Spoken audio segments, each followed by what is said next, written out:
We are going to start on our plant habitat research today. Okay, hold your excitement in because we need to review what we were doing with our plant habitat. Oh, I see Chloe's ready to listen. All right, so remember a few days ago, we started way back and we started charting out our learning. We started with what we know. So my plant habitat was grasslands. I knew that grass grows in the grasslands. We have grasslands in the United States, and I've seen lions on television hiding in grasses before. Then you guys went back and you wrote everything that you knew about plant and their habitats in that particular habitat. Afterwards, we had some things that we wanted to know, so we started to ask some questions. I wanted to know, where are grasslands located? Do trees grow in grasslands? What kinds of grasses? And do flowers grow there? So I needed to know all of those things. So we had to do some research. We looked in lots of texts and we looked in our technology component where we researched and asked questions, and then we started to write some facts down. But you know what happened? Once we started learning information, I started to wonder more things about those plants. So we needed to go back and ask more questions about those plants and their habitats, like what grasses make flowers? Where are savannas located? So I know that I can get information from text, and I know I can get information from the internet and research, but there's other things that give us information too. Like books give us information, but you know what? This isn't a book, and it's not from the internet. It's a poster, and it has the title Grasslands on it, and it's telling me information. Grasslands cover about 25% of Earth's land surface. This large open area have thick grasses and scattered trees. So I love how you use that word scatter because you know they're kind of thrown about randomly.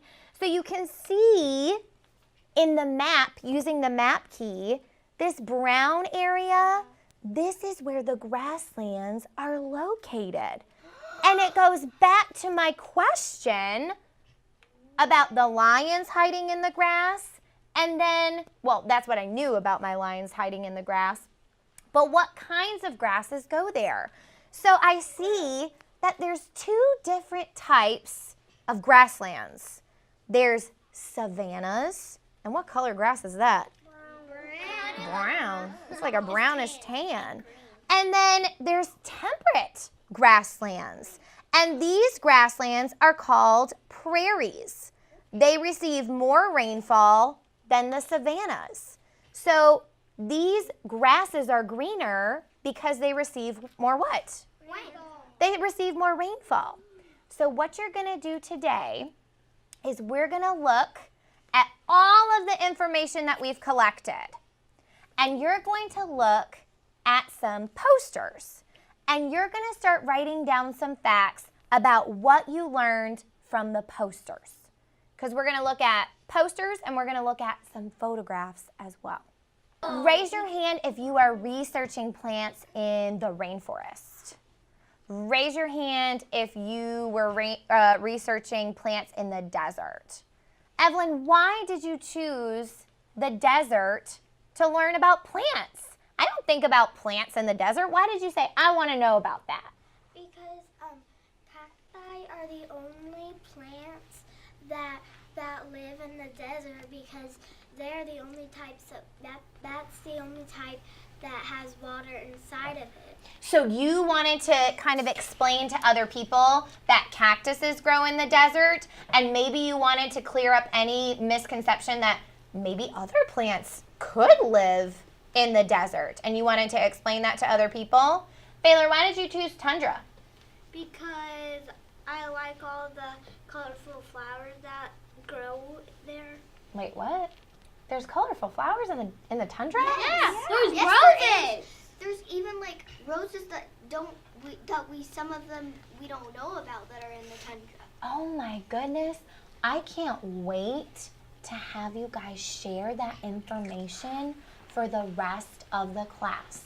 So, remember, we're looking at what information we can gather from our poster today.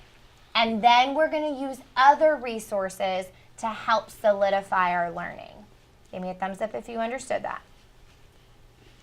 Okay. Can you read again for me? The soil beneath the surface of the tundra is permanently frozen. So what does that permanently mean? It means like permanent marker. When you draw on something with permanent marker, it's staying there forever. It stays there forever. So what does that say about the tundra? It's always frozen. It's always frozen. Now, let's think about that for a second. That has to be really special plants. There have to be really special plants that if the ground is permanently frozen, those plants really must have some great adaptations to help them survive, right? Because they got to push through the soil in order to get through that layer of permafrost. Keep reading. The top layer of the soil, However,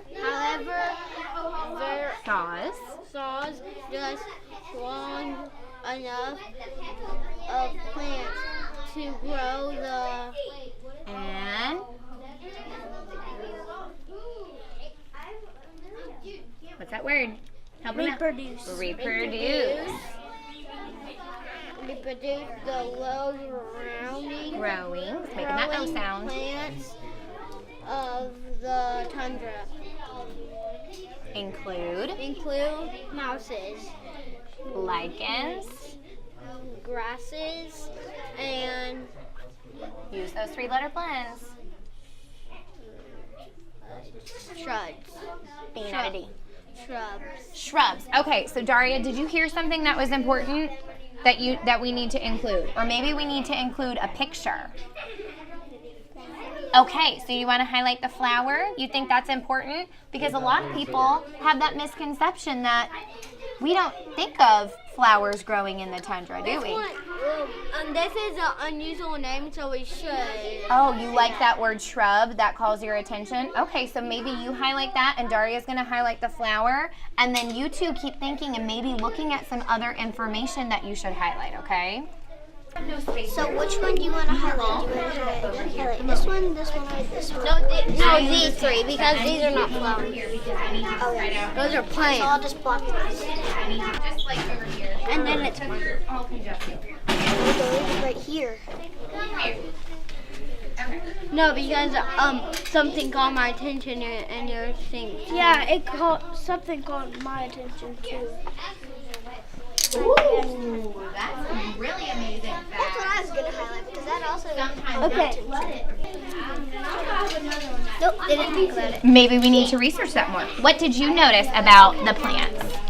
That it says grasses and rushes and shrubs. So there's all different kinds of wetlands.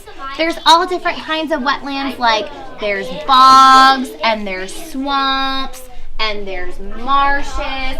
Now, Blake, what do you notice different about the photographs here? What do you notice that is different about the plants? Upside down, it just was water reflecting the everything. Like this mountain does not have. Okay, but we're focused on the plants. What do you notice about the plants, Blake? What is something that you notice about the plants? They're different sizes. Okay, they're different sizes. How are these different? That is a tree and that. Okay, so sometimes swamps have grasses, or marshes have grasses, and the swamps have trees. So different types of different freshwater environment have different plants. Right, which is all of these all combined. They're all freshwater habitats. Did we notice anything else? We've got this. It says support a wide variety of animals. Now, do we need that? I noticed. No. So do we need any of that? Because we're not focused on animals. What are we focused on? Plants. We're focused on plants. Yeah, we're focused on plants. Okay. So what I want you to do is when I come back, I want you, first of all, we're going to take this off. I want you to think about what plants you want to include. And I noticed something over here on the side of those. They have all labels. It has labels. Why don't you look at what labels you might want to put in there? Now, we're going to start adding some photographs. Using the facts that you have written on your KWL chart already and some facts that you've learned, you guys get to pick what photographs are really necessary.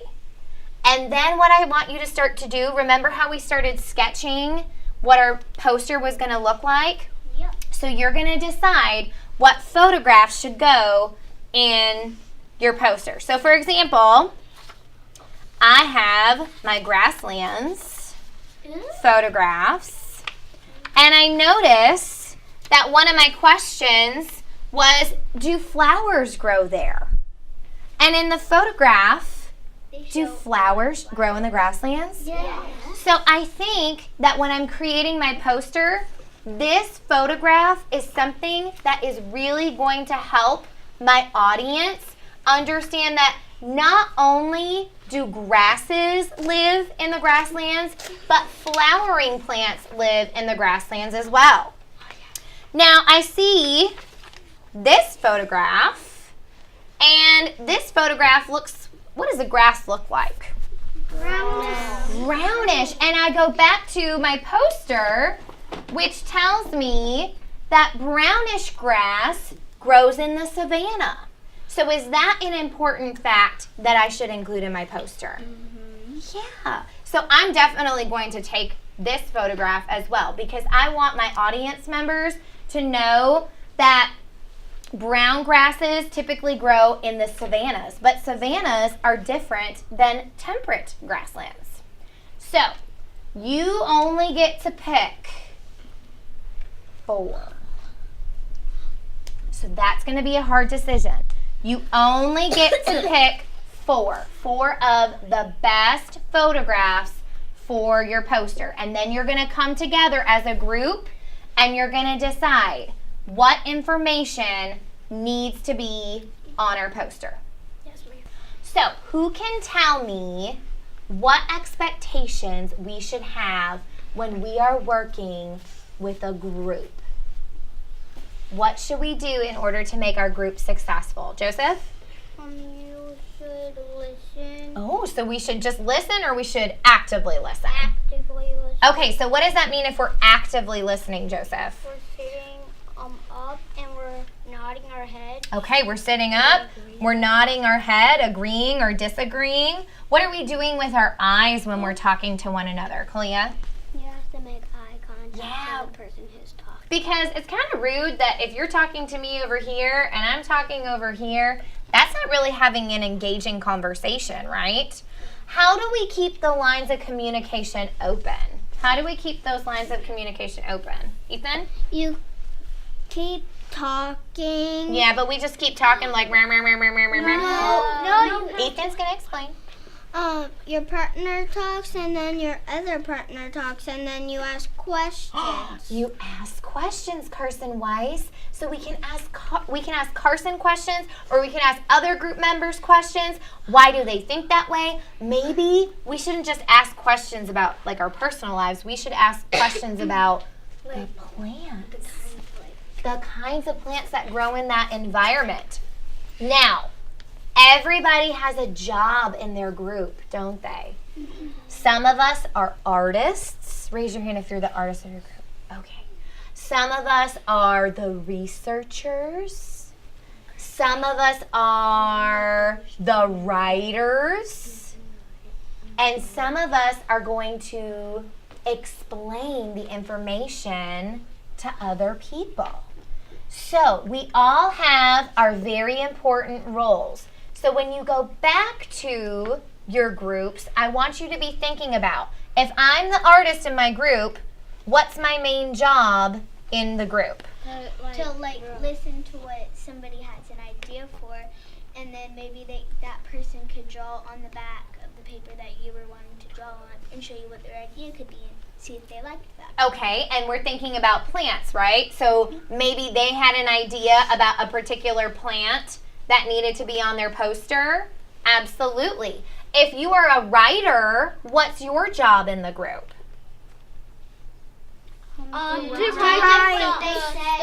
Write the stuff in the Just space. stuff? Just random No, stuff? write the thing that What kind of thing? Explain. like if you're in the tundra, you write stuff about the tundra. So we're just going to write once upon a time in the tundra there was this? you wrote right in the spaces. Like this. Okay, hold on. I'm going to let Carson Livingston explain. I love that you had that. I love that you had that thinking. I'm going to let him piggyback off your thinking. Can you explain? Like the writer, writes all the facts, to write them down and everything, like write all the facts, Because or put this stick, and so your partners can, the reader can read it. Did you read my mind? That was so what I was thinking about. Because some information is going to be on our poster, but are we going to be able to put all of our facts on the poster? No. No. Some of the facts are going to have to be given to the reader. We have to vote for the facts. Maybe you have to vote. Some of the facts are going to go on the poster, and some of the facts your readers are going to read. Okay, so that's like as a group, you know how that's creepy. One feel like they're absolutely necessary for That means this one. So for instance, We got two already. We got two already. okay, so We got two. We were doing the Venus flytrap. Okay, well you got to talk to your group. So was that in here? Okay. Okay, so let's pose it to the group. Can you scooch over so Ellie can see? Okay. Okay, we got I grabbed this one.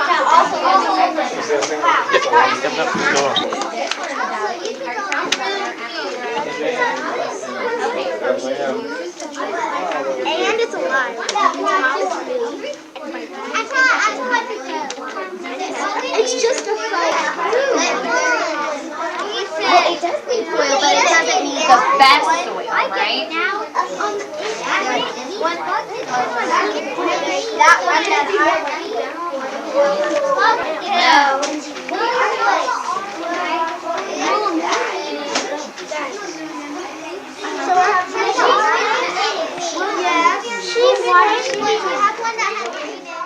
One of my favorite groups that we started with the unit starter is the heterogeneous grouping. This is where it's really student driven.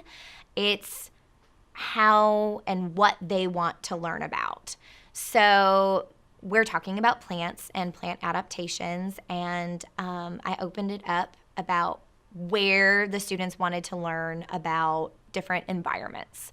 So kind of did a poll and grouped my students based off their interests. And it's amazing to see that these kids of all different abilities are really having the opportunity to shine and ask questions about plants in the tundra or plants in the desert.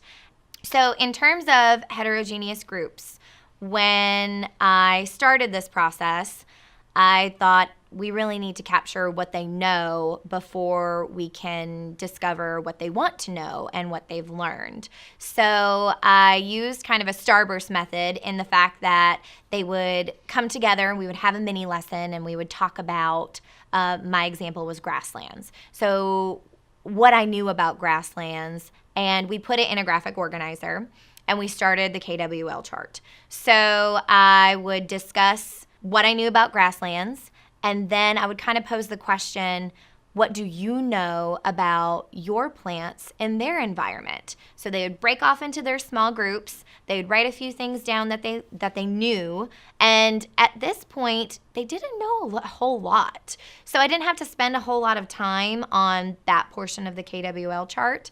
From there, we came back that same day, and I modeled for them how do we ask questions? So what were the questions that I wanted to know about grassland plants? And from there, they started generating all of these questions because they didn't have that much prior knowledge about those things. From then on, it was really based off their feedback. So I was having conversations. I was listening to how they were talking with their partners.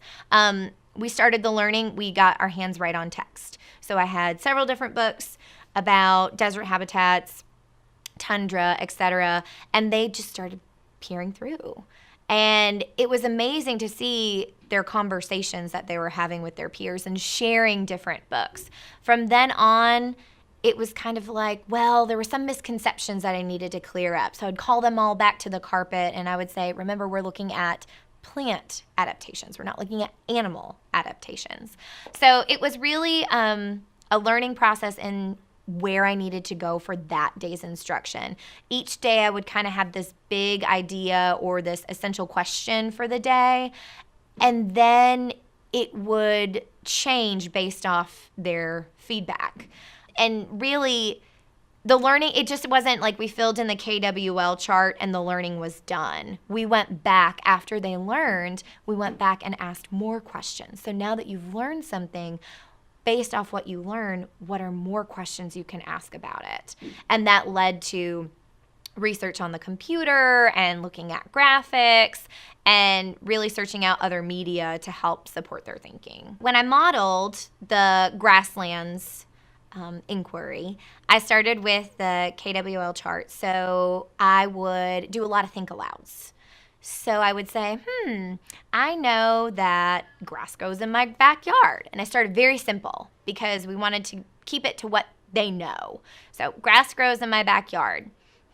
Well, I've seen lions on TV, and I know that we're not talking about animals, but I've seen lions hiding in the grass. But that grass doesn't look the same as grass in my backyard. So I'd write that on my anchor chart. So really just having those moments where I could show them what their thinking could look like and modeling what their thinking could look like. And then they would go back and they would say the same thing. So I would hear, I know cactus grows in the desert, or I know that there's lots of trees in the rainforest. But I would also catch things that it would guide my instruction. For instance, the tundra. First graders have that misconception that plants don't grow in the tundra. It's a block of ice. And we live in Tennessee, so they don't get to see that kind of environment very often. I mean, we don't get snow.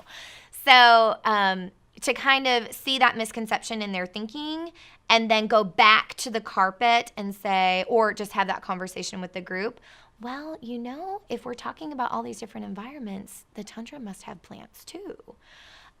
Also, we would come back to the carpet and ask questions. So I would model for them what kinds of grasses grow in the grasslands. Are they tall? Where are grasslands located? Are there grasslands in the United States? And then they would go back to their groups and they would ask questions too. And some of them would be similar to my questions, which I thought were fine because it's specific to their environment. So their answers weren't going to be the same. But I also, again, the same thing. I would go and I'd have conversations with the students and I would see those misconceptions, or I would see questions that they were asking that they had already stated in what they had learned or what they knew. So I would say, we don't need that question on our KWL chart because you already know that. Let's dig deeper. Let's find something more specific. Each day they're given a task, and we'll start with the KWL, and they really start to own their learning. So not only are they talking with their peers about it, but they'll be sharing that information, and it's not just in isolation. So they're seeing what they're questioning about in other text. So, for instance, in small group, we were talking about, and I don't know the name of the plant, I'm going to be honest. They call it the stinky plant, and it grows in the rainforest. And so one of the students in my homogeneous groups, he was mentioning it. Oh, it's like the stinky plant. It's like the stinky plant. I'm like, well, what are you talking about? And oh, it was in our research. So they're making these connections where it's not just in isolation, so that by the time the end of the unit task rolls around, which one of the components is how do plants adapt to their environment in different environments, that they'll not only be able to write about it and talk about it, but it's not just going to be on, April 21st. They're going to talk about it. They're going to talk about it for months to come because they did it with the space unit. I don't see it as a group project per se, because in group projects, sometimes we have those students who kind of lay on the wayside, or they're not engaged, or they're doing all the work. And my kids are so excited. I mean, they call it KWL. We're going to work on our KWL. They are so excited about it that they can't wait to learn more. The heterogeneous groups really support the whole unit starter. So students are given opportunities to look at the complex text in the interactive read aloud, the on-level text in the shared reading. We talked about before that the small group text is supporting the standards, and then the heterogeneous grouping in terms of the inquiry with the different biomes helps to support the end of unit task.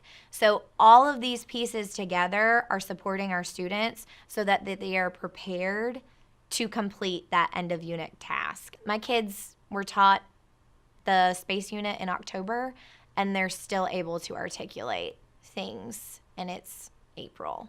So all of these pieces coming together, especially the heterogeneous groups, because they own that learning. It's theirs. They're asking those questions, and they'll be able to not only talk about it and write about it, but educate their peers on it too.